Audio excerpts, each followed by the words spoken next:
Alright, so I'm going to remove these Tien lowering coil springs off of the struts. Struts are already out of the car. It's pretty easy to do, but what I'm going to do is show you how to take the springs off of the strut itself. So you're going to need coil spring compressors. You can usually rent those from your local auto parts store if you don't have them, that way you ain't got to buy them. 19 mil. That'll go on there, it'll tighten them down. You need a T40 torx wrench. It's going to go right in there.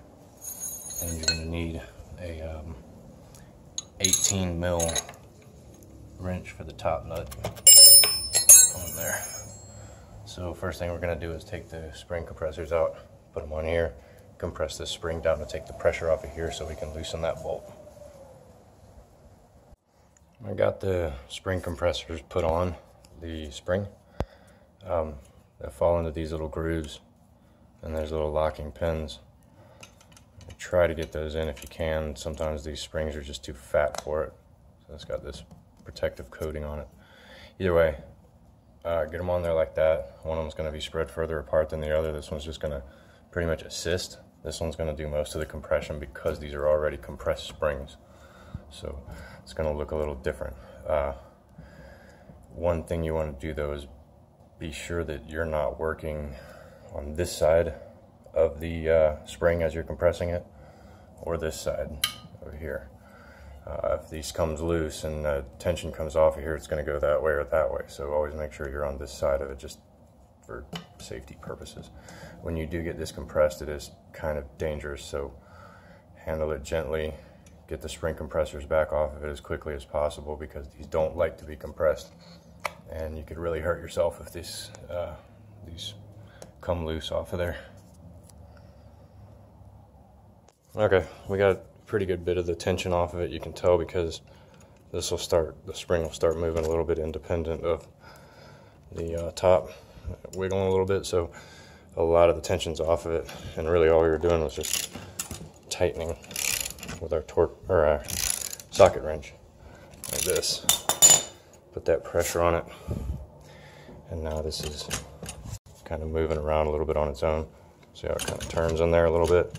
Now you know you got the pressure off of it. So at this point what we're going to do is take this torque wrench, put it in there to hold the center, and use our 18 mil wrench to turn that top nut right there to loosen it. So as you loosen it this way, you're going to turn one, just hold with this one and turn this as you're loosening it.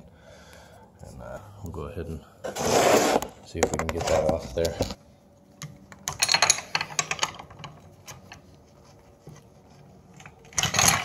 There we go. Just turning it like that. Remember, stay away from this side, you know, keep your body away from it. If it comes off and hits your hands, that's not a big deal. If it comes off and hits you in the face, you're going to be in trouble. So,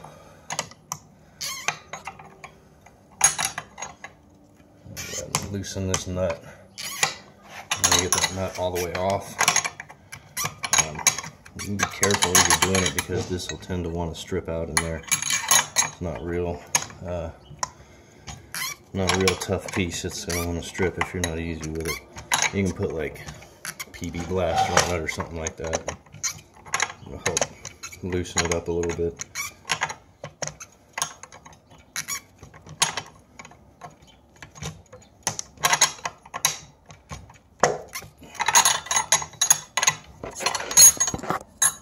Alright, I think about to get the nut completely off now.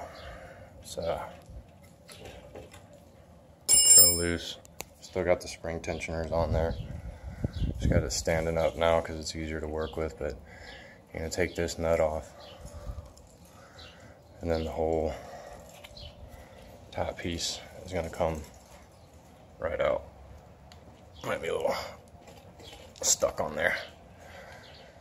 We'll get that off, but if you hadn't took these off, you're going to put pressure against it the whole time you're trying to take this nut off. You're probably going to strip this, and then when it gets to about here, it's going to shoot off like a rocket and probably hurt and kill somebody. And then you've destroyed your strut tower pretty much. You'll have to put a whole new strut in if you do that. So Always make sure you put the tension on it with the spring tensioner. So I'm gonna get this cap off of here and then we'll take the spring off. Okay, that was trying to give me a little crap because there's still a little bit of pressure against the top here because you can only compress these so far because it is a compressed spring. So what we did is we took this screwdriver, went in back here and just kind of turned it a little bit, pried up against it, came around here, kept going all the way around until it finally popped loose. So then you're going to take the spring cap or the strut tower cap off. This bump stop stays with your car. That is not part of the kit you'll get for these lowering springs, so keep that. And then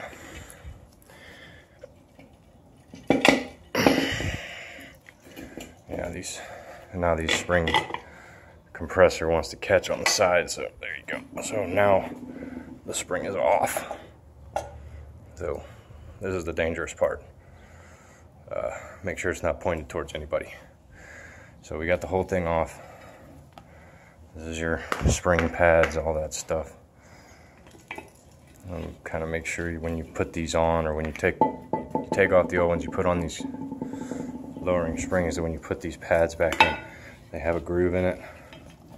So that groove right there, make sure it lays back in there just right, so that when you set the spring on there, you tighten it down. You're not going to get, it won't squeak or pop or anything like that. If it's not aligned properly, it might squeak, pop, or something like that every time you make a turn or you hit a bump. So just want to make sure it's correct installation. So installing is basically the same thing in reverse. You're going to take off your stock spring, use the spring compressors to compress that one, take it off, same way we took this one off. Then you're going to take spring compressors off, put it on that, compress that down as much as you can. I would recommend probably compressing that just a little bit more. You can see how flat that is on this end, and this end is turned like this, so when you go to try to put the cap back on, it's going to resist. So compress it as much as you can. Remember to be safe. You're going to take it, stick it on there. You're going to put this bad boy in the top of the spring. It'll fit right in there, just like that. And you're going to put your cap back on. Bolt's going to go on, torque wrench in here to hold it from turning. Tighten it down real good. Don't tighten it down all the way. You know, about like that. Then you're going to take your spring compressors off, and you will have installed lowering spring on your stock strut tower. So what I'm going to do is take those spring compressors off, compress the stock one, and put the stock one back on here.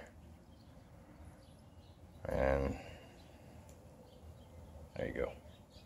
Okay, so little tip here. Before you put your spring compressors on, because you don't want to put them on upside down, put them on there and find out that you can't get them back off, so now you got to take the spring compressors back off, flip them over and put them back on. So a quick way to find out the top from the bottom is with this donut right here. This is part of your spring, part of your strut. It's on the top, goes right underneath that piece right there. What happens is this area right here will fit right down inside the spring. So if you look, try to put it on this side, does not fit, right? See that? Won't fit right there, right? Take your spring, flip it over. It's a lot more round, right? Falls right into place. You have now found the top of your coil spring. Works the same way on the factories. Won't fit there, all right? See, same thing. That little edge is bent in kind of flat, right? So flip it over. Donut goes in, falls right into place. This is the top of the spring. So when you're putting your spring compressors on, the ratchet end is going to be up towards the top. That way you can get the ratchet back on it and loosen it once you put the cap on it. Another thing